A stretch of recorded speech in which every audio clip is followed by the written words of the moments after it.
RVD 2022 Raycon Final Round LGBTQA+. Sintibay ng Rosaryo ni Nardo. Sa pagsilay ng liwanag ng bukang liwayway sa aking mukhay, umangon ako sa aking higaan at agad naghanda para sa pang-umagang panalangin. Ito ang lagi kong ginagawa tuwing umaga. Mula noong pasukin ko ang mundo ng seminaryo. Sa araw-araw na pakikibaka sa buhay, ay hindi ko na napansin ang paglipas ng panahon. At ang buhay ko ngayon, minsan tahimik, minsan magulo. Pagkatapos ng panalangin sa umaga, nagkaroon ng malayang oras para sa almusal. Sa pilahan ng pagkain na kasabayan ko sa pagpila, si kapatid na Leo. Sa mundong ating ginagalawan, may mga tao pa rin na kahit nasa loob ng banal na gusali, ay hindi maiwasang mapasok ng demonyo ang utak. Bro Leo, huwag mong pansinin yan. Baka magkasala ka pa kapag nilandi ka niya. Wika ng isang kasamahan ko sa seminaryo. Pumatak ang luha ko sa pisngi nang marinig ko ang mga katagang iyon. Napapikit ako at nanalangin sa poong may kapal.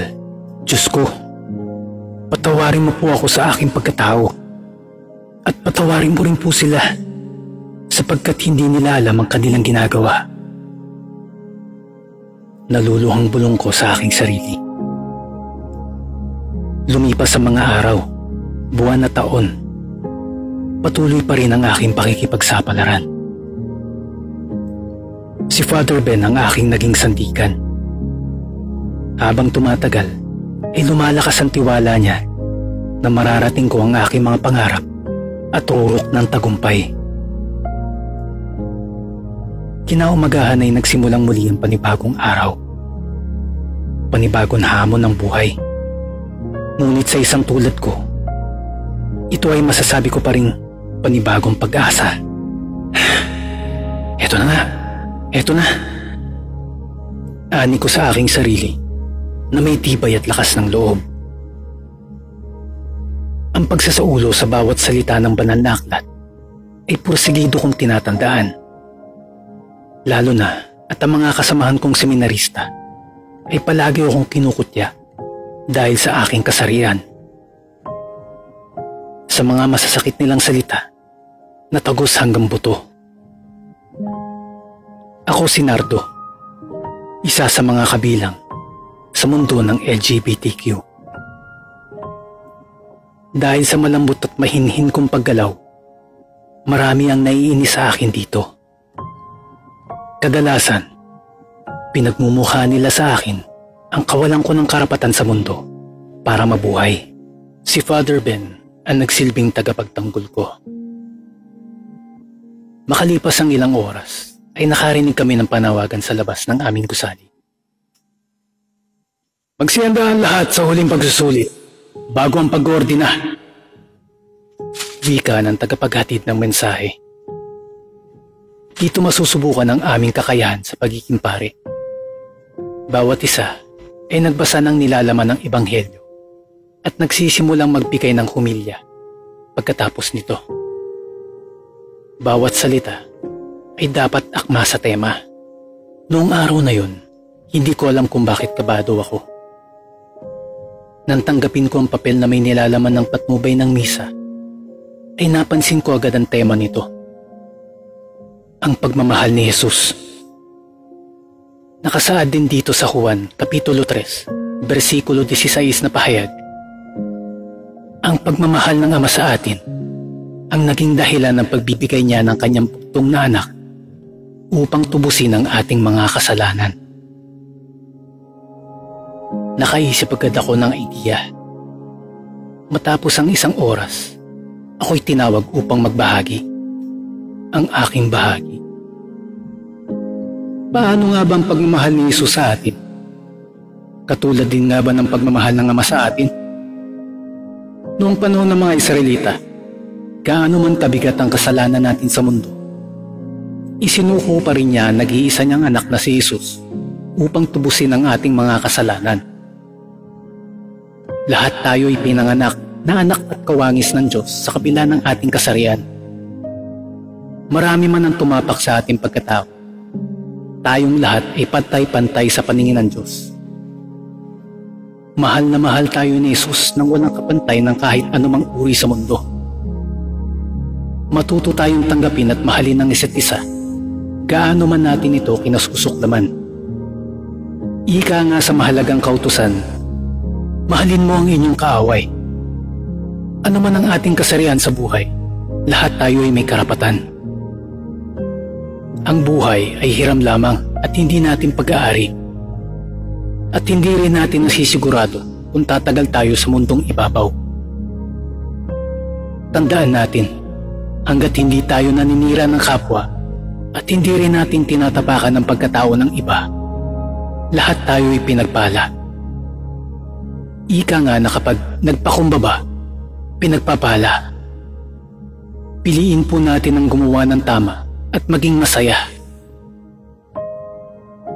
Hindi ko inaasahang napatayo si Father Ben. Biglang pumatak ang aking mga luha sa galak at tuwa. Ano man ang resulta, ang mahalaga ginawa ko ang aking makakaya at ginawa ko ang alam kong tama. Bawat isa sa atin ay may nakatakdang tadhana upang tahakin ang masalimuot na daan patungo sa maginhawang tagumpay. Tanging hiling ko lang sa mapanubok na mundong ating ginagalawan. Kung ito ang aking tadhana, gawin niya sana akong instrumento upang magbigay kapayapaan sa lahat, malinis ang paligid at maaliwalas ang panahon. Sa wakas, ay may isusuot ko na rin ang aking itim na polo. Ito ang isa sa aking mga pinakapaboritong damit. Bago ang pag-ordina, ay nilinis ko na ang aking kwarto. Panahon na upang ito'y gamitin ng iba. Sa seminaryo, doon mo makikita ang totoong layunin at paniniwala ng tao. Sa kabila ng maraming pagsubok ng buhay, sa dami ng taong nawalay at naiwan, eto at nakatayo pa rin ako sa aking sariling mga paa. Ang buhay ay maikli lamang. Ano man ang estado natin sa buhay, hanggat tapat tayo at sumusunod sa kanyang kagustuhan, hanggat tayong lahat ay handang sumuko at bumalik para maglingkod sa pangalan ng Ama, ang Ama ay laging magbubukas ng pintuan para sa lahat ng kumakatok. Ang Ama ay magbibigay sa lahat ng naghahanap. Ang Ama ay nagpapakain sa lahat ng nagugutom at paiinumin ang lahat ng nauuhaw. Maging mapagkumbaba at mapagpasalamat tayo. Dahil ang Ama ay itinataas ang lahat ng nasa ibaba at ibinababa ang lahat ng nasa itaas. Dahil sa kanyang mga mata, lahat tayo ay pantay-pantay. Walang mahirap, walang mayaman.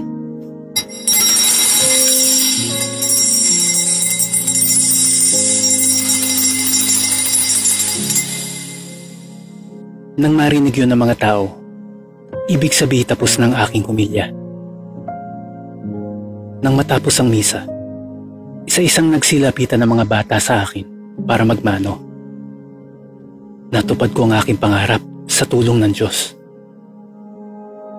Sa kinatatayuan ko ngayon, ang tangi ko na lang masasabi sa bawat araw na sumisipon ay simbolo ng pag-ikli ng buhay.